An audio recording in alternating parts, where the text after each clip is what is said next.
Okay, so we are starting with the second definition of first law of thermodynamics. First law of thermodynamics दुसरी definition आपण बघतोय. Rather third definition we can say. If a system is carried through a cycle, म्हणजे एक cycle consider करायची आपल्याला, the summation of work delivered to surrounding. सराउंडिंगला दिलेलं work म्हणजेच काय तर W पॉझिटिव्ह वाला, सगळे पॉझिटिव्ह वाले W कसे आहेत ते look at here is proportional. वरती काय होतं इक्वल टू होतं, आता इथं काय झालंय proportional. So here it is a proportional to, कुणाला प्रपोर्शनल आहे summation of heat taken from surrounding. आता ह्याचा अर्थ काय heat taken from surrounding,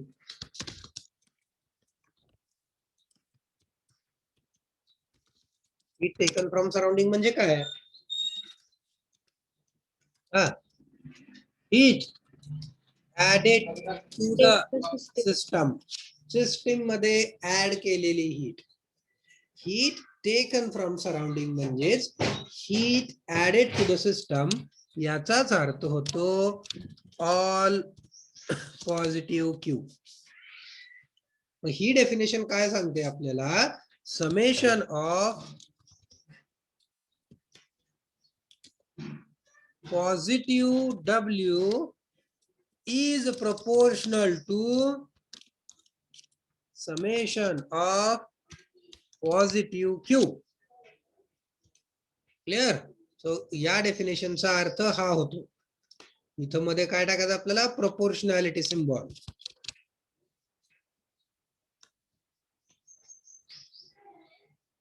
equal नाही काय summation of all positive W is proportional to summation of all positive Q. Got it? Okay. आहे असं स्टेटमेंट पडणार MCQ ला पडलं तर summation of positive W is proportional to summation of positive Q. Clear with this? Any doubt? Okay. Okay. झोपले सगळे ठीक आहे. Yes, Let us look at Yes, sir. तिसरी डेफिनेशन बघूया काय. Heat and work are mutually convertible. Means heat can be converted into work, work can be converted into heat. कसं शक्य आहे sir? How can we convert heat into work? Heat work मध्ये कसं convert करू शकतो? सोपं एक्झाम्पल आहे steam engine. Steam engine मध्ये काय करतो आपण हीटचं कन्व्हर्जन वर्क मध्ये करतो. आपलं आयसी इंजिन गाडीतलं है ना, टू व्हीलर मध्ये असतो फोर व्हीलर मध्ये असतो, ते काय करतो त्याच्यामध्ये काय होतं केमिकल एनर्जी असते पेट्रोल मधली, ती आपण करतो आणि ती हीट एनर्जी नंतर आपण वर्क मध्ये कन्वर्ट करतो. This is how heat is converted into work in the engines. कशामध्ये केलं ते इंजिन्स मध्ये केलं. हीटचं कन्वर्जन वर्क मध्ये कशामध्ये केलं इंजिन्स मध्ये केलं बरोबर. आणि वर्कचं कन्वर्जन हीट मध्ये कसं होतं सर, हात एकमेकावरती घासले की काय झालं वर्कचं कन्वर्जन हीट मध्ये झालं. Rubbing the hands. So this is how conversion of work into heat. So this is how heat and work are mutually convertible.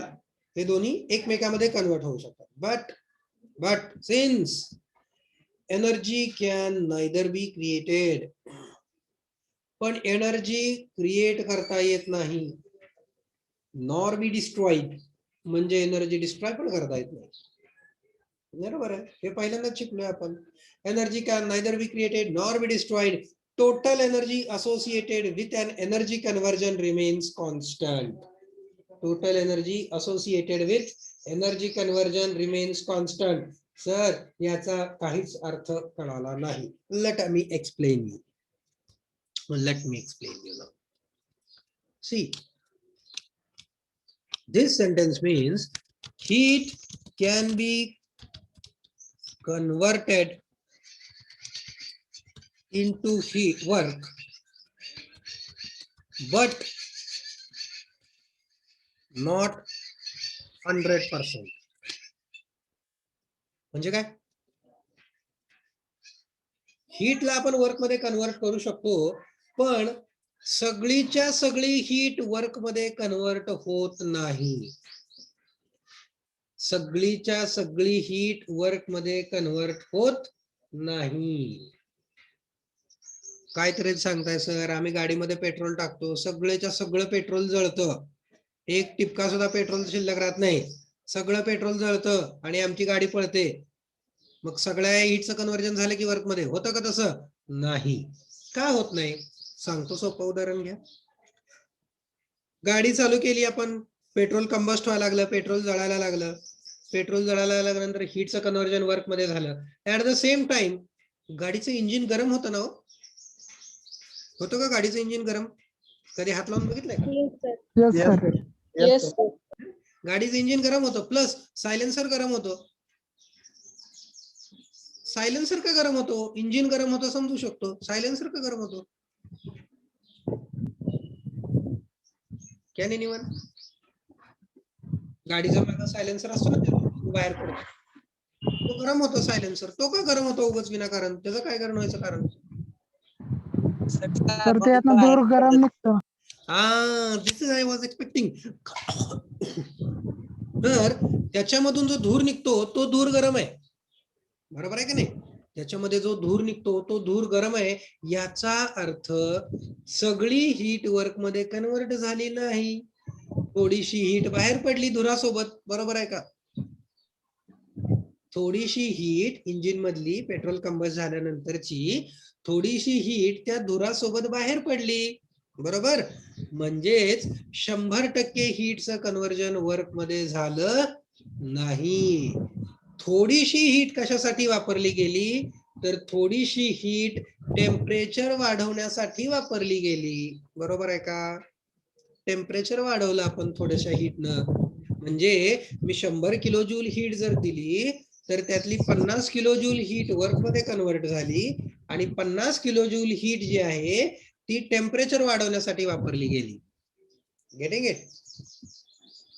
जी काय मी 100 किलो जूल हीट दिली त्यातली 50 किलो जूल हीट वर्क मध्ये convert झाली आणि 50 kilo joule heat जी आहे ती temperature वाढवण्यामध्ये निघून गेली, बरोबर आहे का?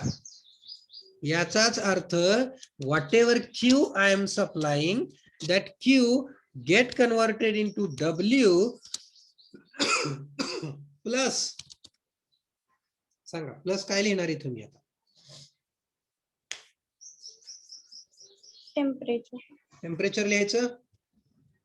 टेम्परेचर कसं लिहू शकतो आपण? Temperature is not energy. क्यूचं युनिट किलो जूल आहे, डब्ल्यूचं युनिट किलो जूल आहे, टेम्परेचरचं युनिट कुठे किलो जूल आहे? टेम्परेचरचं युनिट काय आहे? डिग्री सेल्सिअस नाही तर डिग्री केल्विन. ते कसं घ्यायचं इथं? नाही घेता येत, बरोबर आहे ना? सेम युनिट पाहिजे ना आपल्याला. हा, सांगितलं मी तुम्हाला टेम्परेचर म्हणजे काय? Internal energy. Very correct. Internal energy. So part of heat is used to convert or to increase the internal energy, du. Or you can call instead of du, dE. That is total energy. Q is equal to W plus du or dE. So when this happens, it happens during a process. हा कुठं apply आहे? हा प्रोसेसला apply आहे. Q is equal to W plus du. Look at this.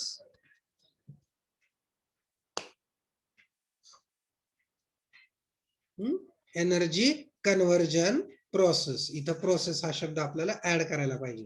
तर लक्षात घ्या, ही definition कोणाशी रिलेटेड आहे? It is related for a process, not for a cycle. सायकलला नाही. ओके, हा कोणाला अप्लाय आहे लॉ? प्रोसेसला. सायकल साठी काय लॉ होतं? सायकल साठी Q is equal to W. Summation of Q.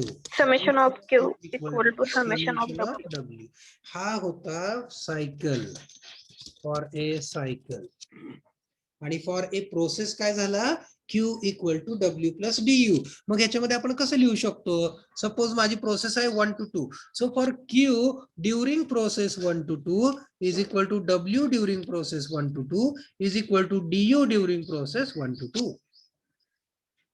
हा आहे आपला law. First law of thermodynamics applied to a process, है ना. हा काय आहे मी तर लिहितो. So first law of thermodynamics applied to a closed system undergoing a process. हा आहे first law of thermodynamics applied to a closed system undergoing a process. Clear. आणि हा जो खालचा आहे हा आहे first law of thermodynamics applied to a closed system undergoing a cycle. ह्या दोन फॉर्म्युलीवर आपल्याला प्रॉब्लेम सोडवायचे आहेत. अवघड आहे का फॉर्म्युला सोपा आहे? लक्षात राहील ना. You have to remember this. It is very very simple and very very essential. याच्यावरती 100% एमसीक्यू ला प्रश्न पडणार आहे 1 मार्कला. 100%, 100%. Clear. Got it. Let us, we will go Yes. ahead with the Yes, problem now. Problem बघूयात लगेच आपण आता. Problem in this context. So, zero. कहाँ है भाई? कहाँ है भाई?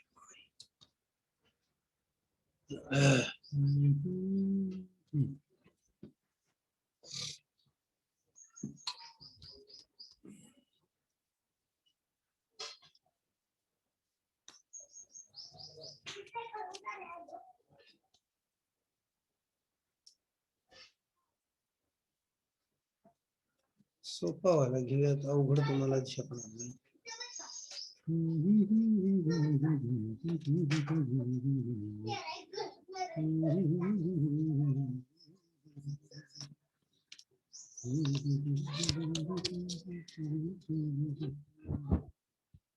ह्याचा स्क्रीनशॉट कोणाला काढून घ्यायचा असेल तर घ्या.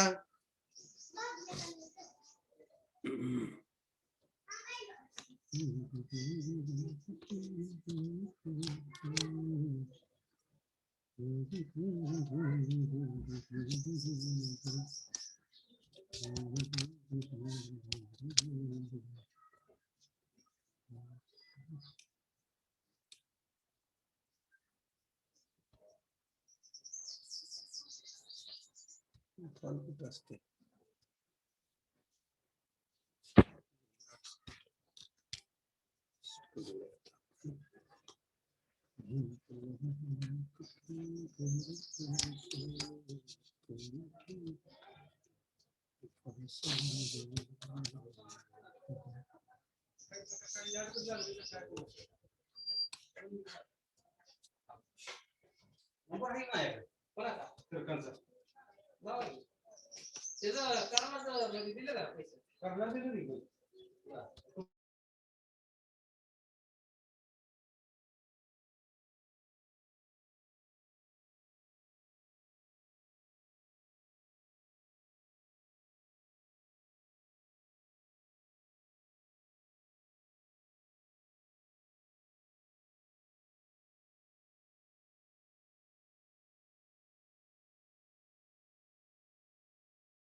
हा प्रॉब्लेम वाचा काय लिहिलं बघा.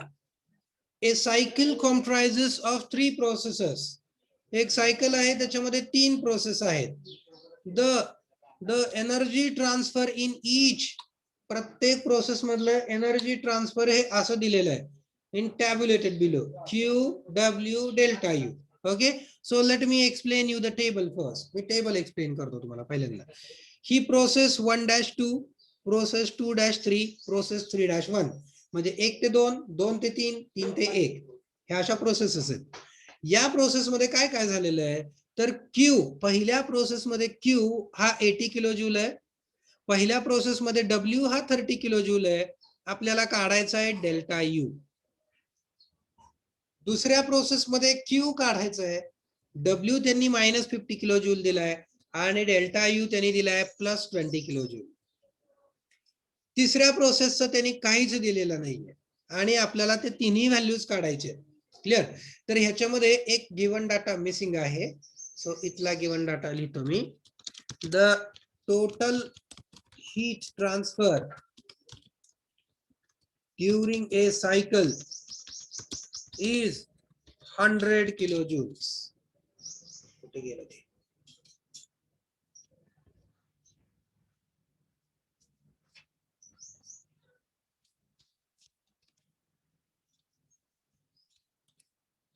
ओके. तर ह्या सायकल मध्ये टोटल हीट ट्रान्सफर किती दिलाय त्यांनी? 100 किलोजूल दिलेला आहे. म्हणजे ह्याच्यामध्ये one more given data they have given. That given data is summation of Q is equal to 100 kilojoules. Got it? So this is given data. आणि आपल्याला काय करायचं असतं? आपल्याला हा टेबल कंप्लीट करायचा असतो. We need to complete the table. So can anyone tell me what will be the value here? What will be the value here? 50 kilojoule. 50 kilojoule, है ना? So which formula you will apply here? So Q1-2 is equal to W1-2 plus DU1-2. हा formula वापरणार आपण. का बरं? Because it is a process 1 to 2. ही एक process आहे 1 to 2 ची. त्याच्यामध्ये Q किती दिलाय? 80 is equal to 30 plus DU1-2. मग हे सिम्प्लिफाय केल्यावर काय झालं? DU1-2 is equal to 50 kilojoules. Clear? आता पुढची प्रोसेस घ्या 2 to 3. 2 to 3 ला पण सेम फॉर्म्युला.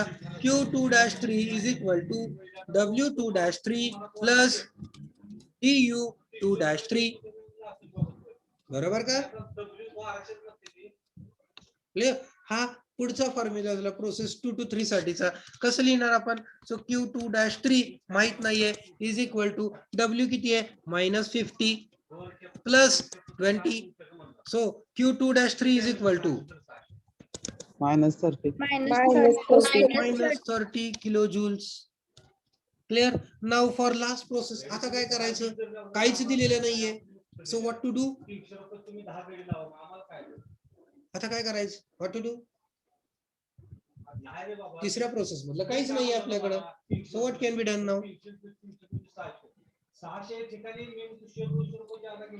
Can anyone?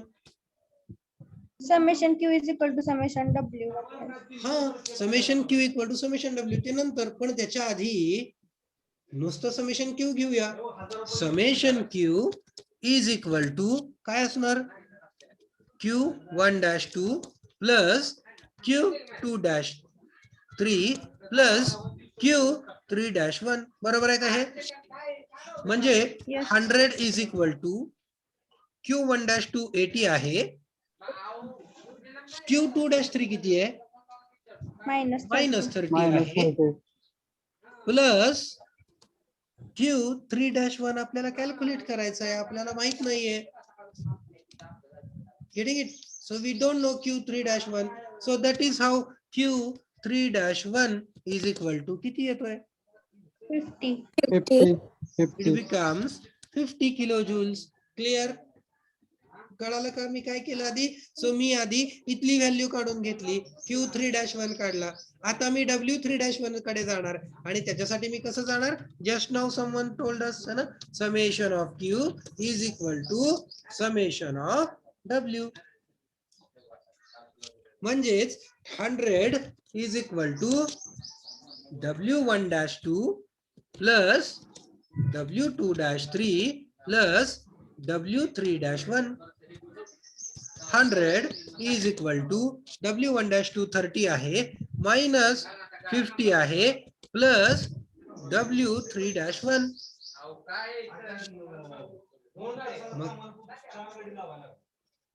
चला सांगा मग आता मला काय येणार इथं फायनल व्हॅल्यू W3-1 ची 120 kilojoules. क्लियर? आलं का लक्षात? W3-1 सुद्धा आला आपला. अंडरस्टूड? ओके. Yes, sir. आता एक राहिली शेवटची व्हॅल्यू. कुठली शेवटची व्हॅल्यू राहिली सांगा, कशी काढणार आता ती?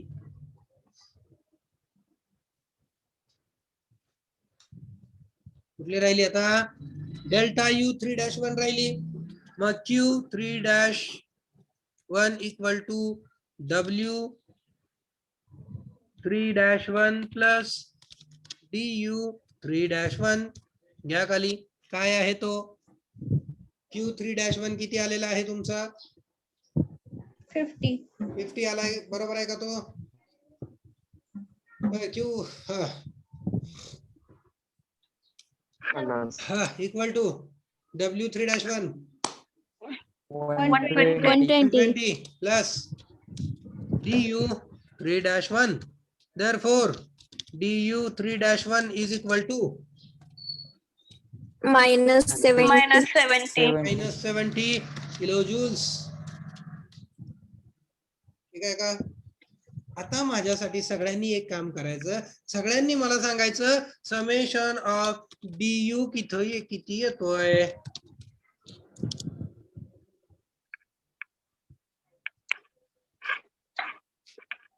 Summation of DU. चला सांगा लवकर. 0 सर. 0 आला का? 0. Yes sir. Summation of DU must be 0. आणि हा आहे आपला पुढचा MCQ महत्वाचं सेंटेन्स जे की लक्षात ठेवायचं सगळ्यांनी न विसरता. हे आत लिहिलेलं कुठेही सापडणार नाही पण MCQ ला पडू शकतं. द समेशन ऑफ, अरे काय चाललंय? Why I am writing in caps. The summation of change of property किंवा तुम्ही इंटरनल एनर्जी म्हणू शकता for a cycle is always 0. सोप्या भाषेत असंही change in property during a cycle is 0. Cycle मध्ये एखादी सिस्टम, एखादी क्लोज्ड सिस्टम जर सायकल परफॉर्म करत असेल, we are talking only about closed system, बरं का? रिमेंबर दिस. सो जर एखादी क्लोज्ड सिस्टम सायकल परफॉर्म करत असेल तर त्या सायकल मध्ये change in its property is 0 for entire cycle. बरं का? कंप्लीट सायकल साठी, प्रोसेस साठी नाही म्हणत आपण. For complete cycle the change in property is always 0. किंवा चेंज इन इंटरनल एनर्जी जरी तुम्ही म्हणलं तरी ती always 0 because internal energy is a property. Clear? हे MCQ आहे महत्वाचा, व्हेरी इम्पॉर्टंट MCQ. राहील का लक्षात? You will not find it anywhere written. कुठेही लिहिलेलं तुम्हाला गावणार नाही. That is why you can take its screenshot. You can preserve this sentence with you. किंवा कुठं तुमच्या वहीमध्ये लिहून ठेवता आलं तर हे लिहून ठेवायचं लगेच. महत्वाच्या गोष्टी आहेत ना. So you follow this practice wherever I am teaching. I am keep on telling you this is important. This can be asked in MCQ. किंवा तुमच्या फ्युचर मध्ये देखील तुम्हाला ह्या लागणाऱ्या गोष्टी आहेत. महत्वाच्या कन्सेप्ट्स आहेत, तुम्हाला वापराव्या लागणार आहेत पुढे. त्याच्यामुळे लक्षात ठेवायचं. Got it? पुढचा प्रॉब्लेम देऊ का तुम्हाला सोडवायला? Can you solve it? Such a difficult problem?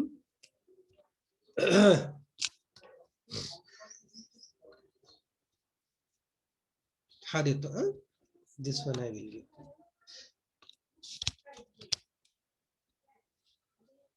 हे करू का डिलीट? आता हे झालं का तुमचं? Or should I write here somewhere?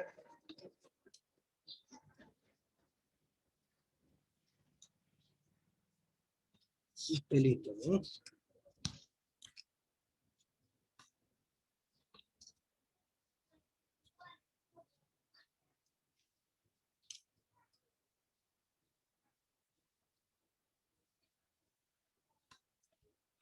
हा पुढचा प्रॉब्लेम तुमचा. या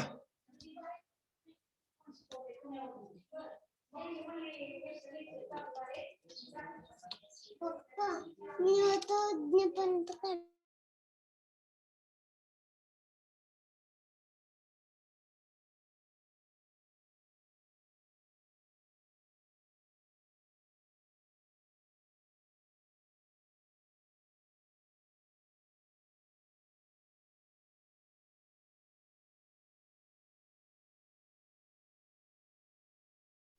हा काय करणार? What will be your first step?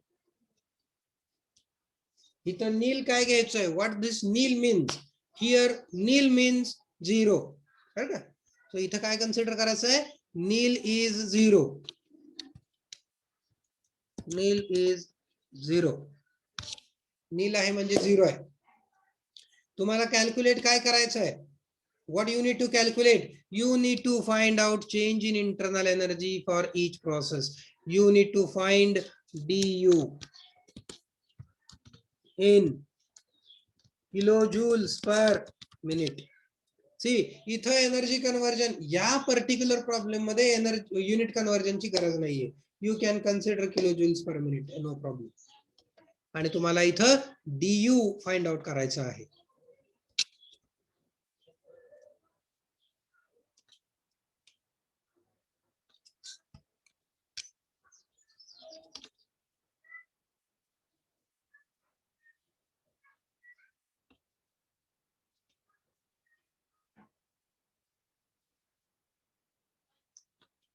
हा कोण सांगतंय? आलं का उत्तर? चालू झाली का उत्तर काढायला?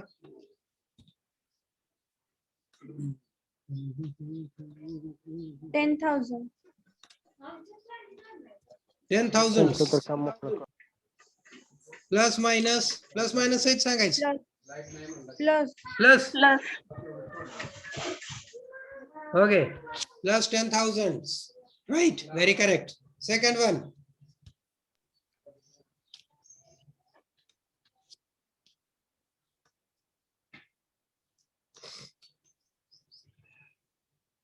Delta U2 dash 3. 10,000. 10,000 plus minus.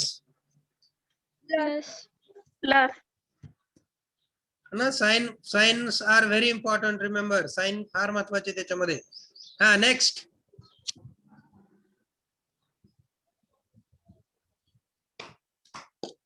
$16,000 Minus 16,000. minus 16,000 minus 16,000. Okay, very correct. Now this last one.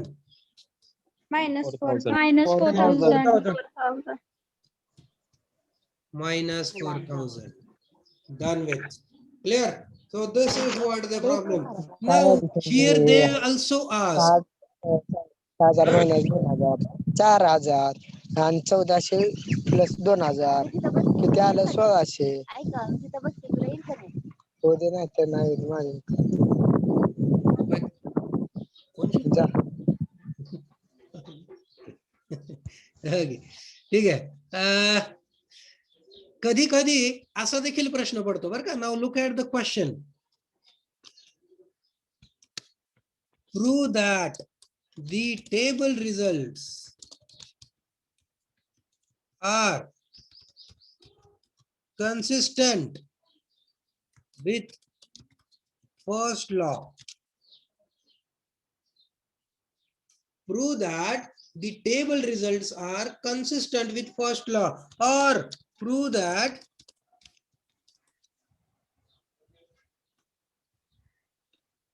the system follows the first law. मग ह्याचं उत्तर तुम्ही कसं काढणार?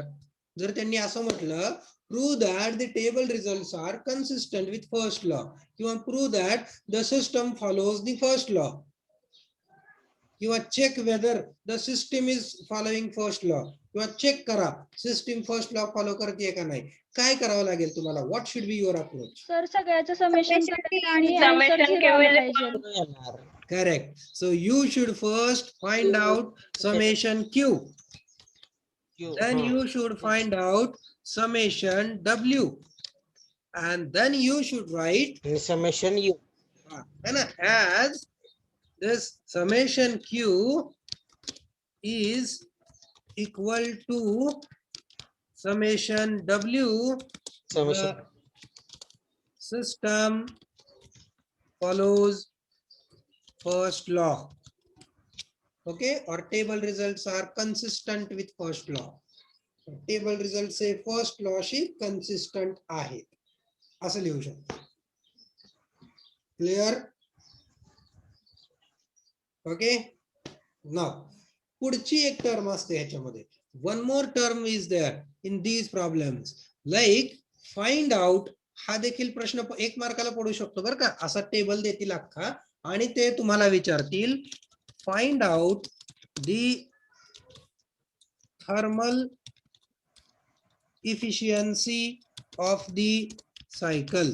सायकलची थर्मल इफिशियन्सी काढा. कशी काढायची ती, तर त्याच्यासाठी मी तुम्हाला फॉर्म्युला सांगतो. ओके फॉर्म्युला काय असतो. So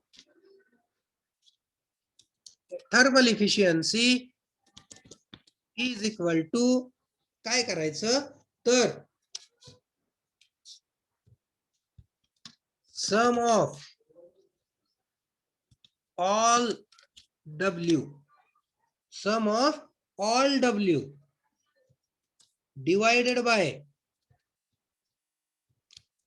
sum of positive Q. काय करायचं लक्षात आलं का.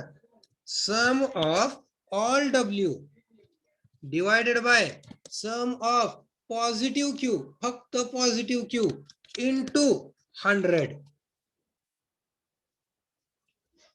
Okay thermal efficiency equal to काय करायचं तर सम ऑफ ऑल W सगळ्या W ची ऍडिशन डिवाइडेड बाय सगळ्या पॉझिटिव्ह Q ची addition into 100.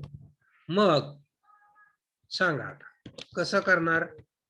Some of all W काय आहे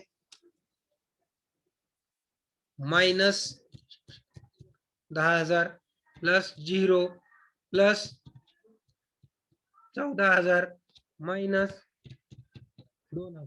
ठीक आहे का. Divided by sum of only positive Q. Positive Q किती आहे फक्त 10,000 आहे.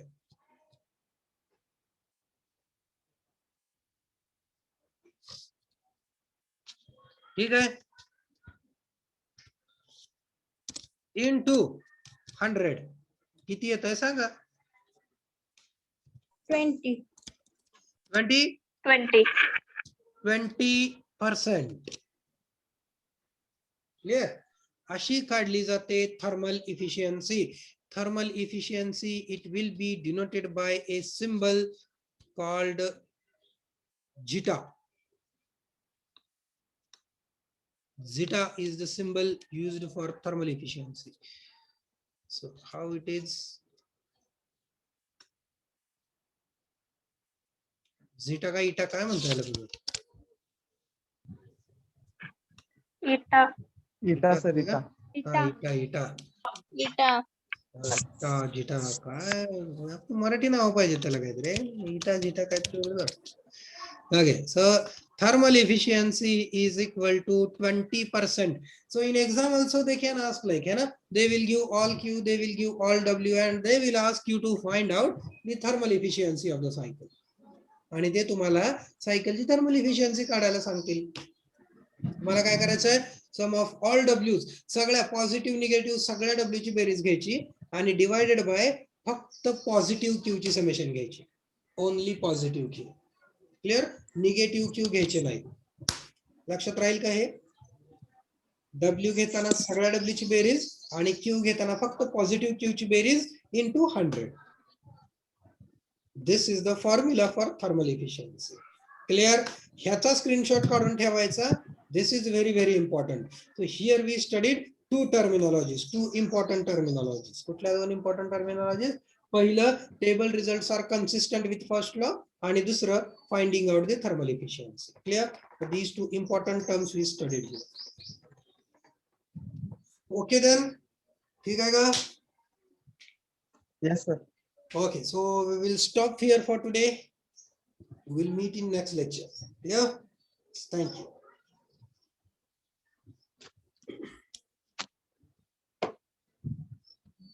सर हा बोला.